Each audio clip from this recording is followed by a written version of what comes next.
What's happening, people? Welcome back to another video. I'm in a hotel room in Newcastle. I've been here since yesterday. I got here for the media workout, which is at the Everlast gym.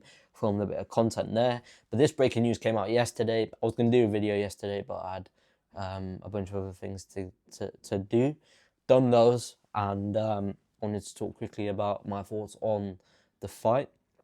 I mean, firstly, it's no surprise that Tyson Fury has come out of retirement. I think ever since he announced he was going to retire, it was a matter of time before he announced he was going back in the ring, because he's done that a couple times. And you know, I guess if you're someone like him, you're used to the adrenaline, you're used to the buzz, the thrill. It's quite hard to give it up. He's been training out in Thailand with a couple of other sort of fighters. He's been getting in the whole like custom of everything. I seen him on Instagram. He was training out there, running. He was doing some mixed martial arts, I think, as well. So look, he's definitely getting accustomed back to a training regime of some description. I can't imagine him not training over his retirement, because he looks in decent shape. Well, decent shape for Tyson Fury. That man is a unique individual. But yeah, the fight will be April the 11th. It'll be Netflix's first live sports broadcast from the UK. Now, is it surprising that Netflix have got the fight?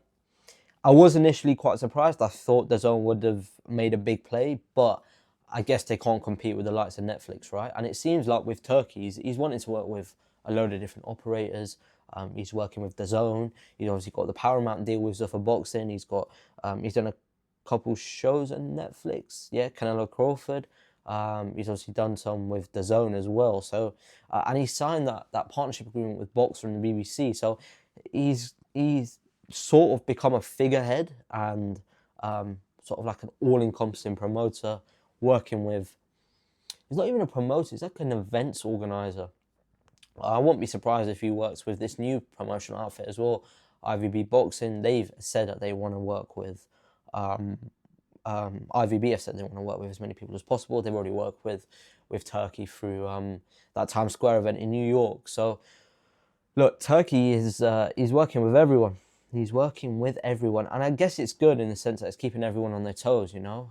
Matching with the lead promoter for that fight out in Saudi, anyway, against Picasso, even though they didn't have any fighters on the card.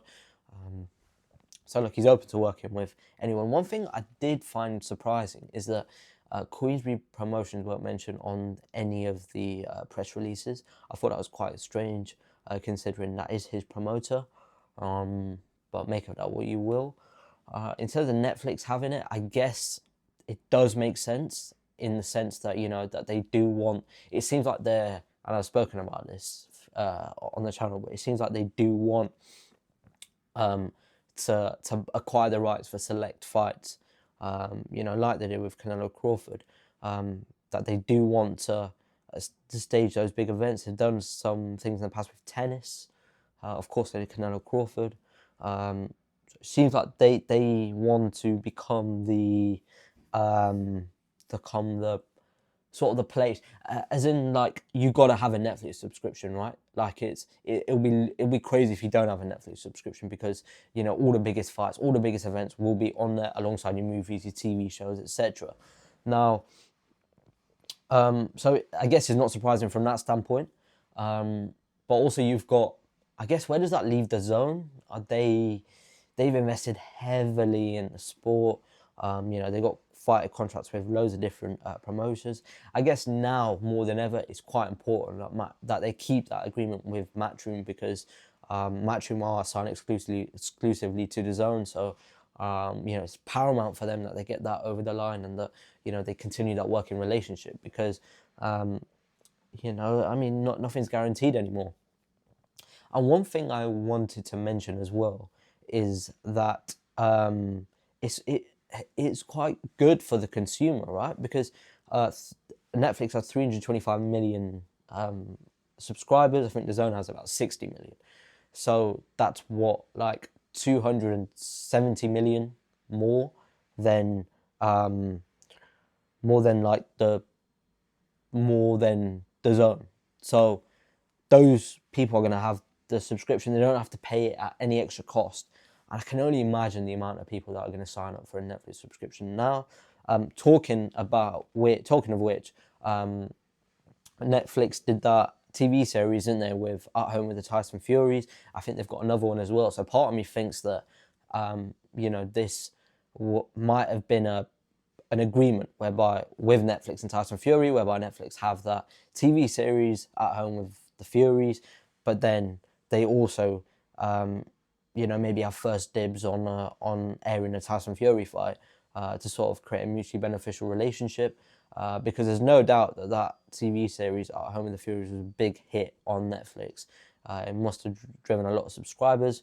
It did say on the press release as well that they are going to have a multi-city tour, a worldwide tour, like they did a little bit with Canelo Crawford. But this is likely to be more entertaining because obviously Fury is a larger than life character.